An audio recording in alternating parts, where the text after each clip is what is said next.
Hi! Welcome to Vinayak star kitchen. ఈరోజు recipe veg biryani.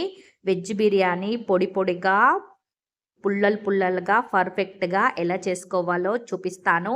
నేను 2 kgs రైస్‌తో చేస్తున్నాను ఈ వెజ్ బిర్యానీ. ఒక్కసారి మీరు కూడా ట్రై చేయండి. ఇలా కొలతలతో చేస్తే పర్ఫెక్ట్‌గా వస్తుంది వెజ్ బిర్యానీ.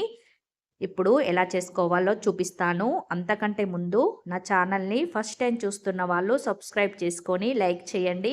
అలాగే మీ ఫ్యామిలీ మెంబర్స్కి కూడా షేర్ చేయండి. ఇప్పుడు ఎలా ప్రిపేర్ చేసుకోవాలో చూద్దాం.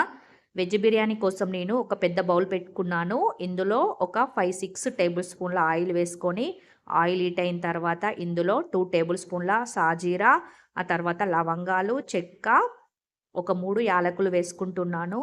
ఇలా మసాలాలన్నీ వేసుకొని ఫ్రై అయిన తర్వాత ఇప్పుడు ఒక 4 ఆనియన్స్ని ఇలా పొడుగ్గా కట్ చేసుకున్నాను. ఇలా ఆనియన్స్ని కట్ చేసుకొని వేసుకోవాలి. ఒకసారి బాగా మిక్స్ చేసుకొని ఆనియన్స్ని బాగా ఫ్రై చేసుకోవాలి. ఆనియన్స్ మనకి కొంచెం కలర్ చేంజ్ అయిన తర్వాత ఇప్పుడు ఇందులో నేను బీన్స్, ఆ తర్వాత గ్రీన్ బఠానీ, పచ్చి బఠానీలు తీసుకుంటున్నాను. ఇందులోనే క్యారెటు, ఆ తర్వాత ఆలుగడ్డ ముక్కలను ఇలా చిన్నగా కట్ చేసి వేసుకుంటున్నాను. మీరు కావాలంటే ఇందులో క్యాలీఫ్లవర్ కూడా వేసుకోవచ్చు. నేను వేయటం లేదు. బీన్స్, ఆ తర్వాత పచ్చి బఠానీ, క్యారెట్, ఆలు వేసుకున్నాను. ఆలుగడ్డలు 2 పెద్ద సైజువి తీసుకున్నాను. క్యారెట్లు కూడా 2 తీసుకున్నాను. బీన్స్ కొంచెం పావు కేజీ కంటే కొంచెం తక్కువగానే తీసుకున్నాను. ఇప్పుడు వీటన్నింటిని ఇలా బాగా మిక్స్ చేసుకోవాలి. ఇలా ఒకసారి బాగా మిక్స్ చేసుకున్న తర్వాత ఒక 2 మినిట్స్ ఆయిల్‌లో మంచిగా ఫ్రై చేసుకోవాలి ఈ వెజిటబుల్స్‌ని. 2 మినిట్స్ ఈ వెజిటబుల్స్ ఫ్రై అయిన తర్వాత ఇప్పుడు ఇందులో పెద్ద సైజు ఒక 4 టమాటాలను చిన్నగా కట్ చేసి వేసుకుంటున్నాను. ఇలా టమాటా ముక్కలను కూడా వేసుకొని, ఆ తర్వాత రుచికి సరిపడా సాల్ట్‌ను కూడా టమాటాల పైన వేసుకుంటున్నాను. ఇలా టమాటాల పైన సాల్ట్ వేయడం వల్ల మనకి టమాటాలు తొందరగా మగ్గిపోతాయి. ఇప్పుడు ఒకసారి బాగా మిక్స్ చేసుకున్న తర్వాత ఇందులో కొంచెం కరివేపాకు వేసుకుంటున్నాను. ఇలా కరివేపాకు కూడా వేసుకొని ఒకసారి బాగా కలుపుకోవాలి. మనం వెజిటేబుల్స్ కొంచెం ఆయిల్‌లో ఫ్రై అయిన తర్వాతనే టమాటా వేసుకోవాలి. ఎందుకంటే మనకి టమాటా తొందరగా మగ్గిపోతది కాబట్టి నేను వెజిటేబుల్స్ ఫ్రై అయిన తర్వాతనే టమాటాలు వేసుకున్నాను. ఇప్పుడు మూత పెట్టి ఒక 2 మినిట్స్ ఉడికించుకోవాలి టమాటాలు మగ్గిపోయేదాకా. ఇప్పుడు ఒక మిక్సీ జార్ తీసుకొని ఇందులో ఒక 15-20 వెల్లుల్లి రెబ్బలను పొట్టు తీసి వేసుకుంటున్నాను. ఆ తర్వాత ఒక కట్ట పుదీనా తీసుకున్నాను. పుదీనాని చిన్న చిన్నగా కట్ చేసి వేసుకోవాలి. ఆ తర్వాత ఒక 7-8 పచ్చిమిర్చి వేసుకున్నాను. ఇలా వేసుకొని మిక్సీ జార్‌లో వేసుకొని మెత్తగా పేస్ట్ లాగా చేసుకొని పక్కన పెట్టుకోవాలి. ఇప్పుడు 2 మినిట్స్ తర్వాత చూడండి మనకి టమాటాలు మగ్గిపోయినాయి. ఇప్పుడు మూత తీసి ఒకసారి బాగా మిక్స్ చేసుకోవాలి. ఇలా ఒకసారి కలుపుకున్న తర్వాత ఇప్పుడు ఇందులో 2 టేబుల్ స్పూన్ల అల్లం పేస్ట్ వేసుకుంటున్నాను. ఆ తర్వాత మనం గ్రైండ్ చేసి పెట్టుకున్న ఈ మసాలా పేస్ట్‌ను కూడా ఇందులో వేసుకోవాలి. నేను గ్రైండ్ చేసే టైంకి పవర్ పోయింది. అందుకే ఇలా రోల్లో వేసుకొని కచ్చాపచ్చాగా దంచి వేసుకుంటున్నాను.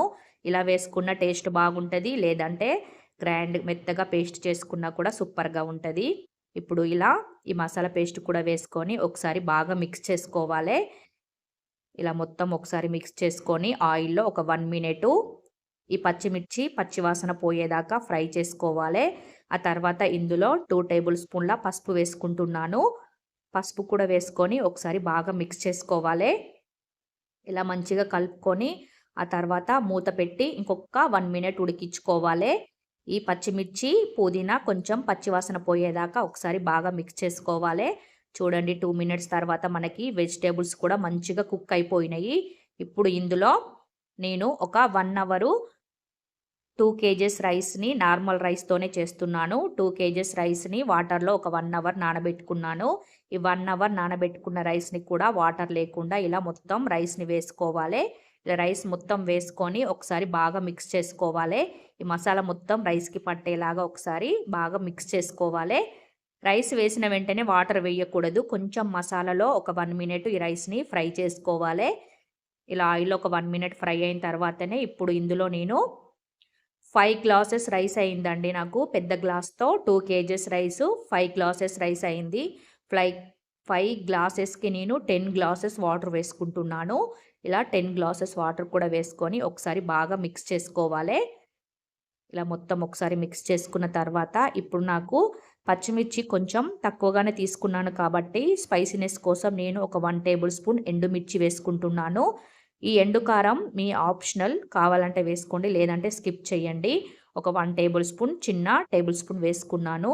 ఆ తర్వాత 2 టేబుల్ స్పూన్ల వేయించిన ధనియా పౌడర్, ఆ తర్వాత 1 టేబుల్ స్పూన్ పచ్చి ధనియా పౌడర్ కూడా వేసుకొని ఒకసారి బాగా మిక్స్ చేసుకోవాలి. ఇలా మొత్తం మిక్స్ చేసుకున్న తర్వాత ఇందులో చిన్నగా కట్ చేసి పెట్టుకున్న కొత్తిమీరని కూడా ఇప్పుడే యాడ్ చేసుకుంటున్నాను. ఫ్లేవర్ బాగుంటుంది ఇలా ఫస్టే కొత్తిమీర వేయడం వల్ల.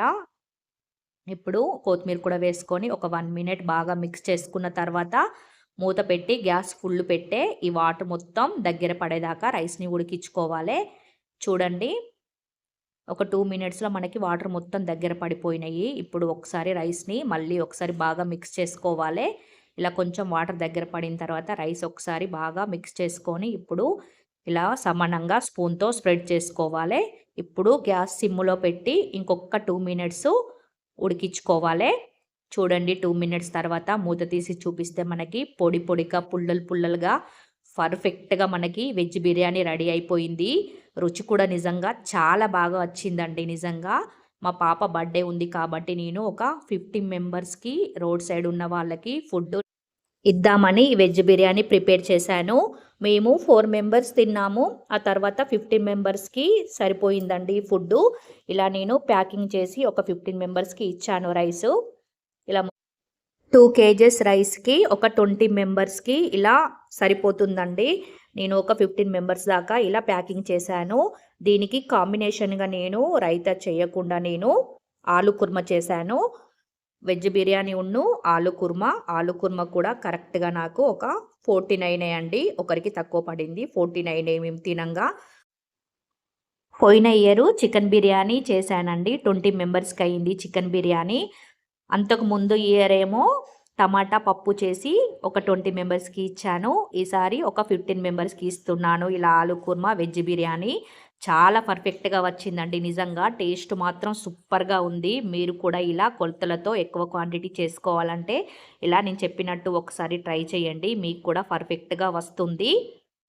నిజంగా మేము వెళ్ళడంతోనే పాపం చాలా ఆకలితో ఉన్నారండి. ఇలా ఇవ్వడంతోనే తీసేసుకున్నారు. ఎక్కువ మంది చిన్న పిల్లలే ఉన్నారు. మీరు కూడా ఇలా కొలతలతో పర్ఫెక్ట్గా చేయాలనుకుంటే ఇలా చేయండి. మీరు కూడా ఎవరికైనా పేదవాళ్ళకి ఇలా రైస్ ఇవ్వాలనుకుంటే ఇలా చేయండి.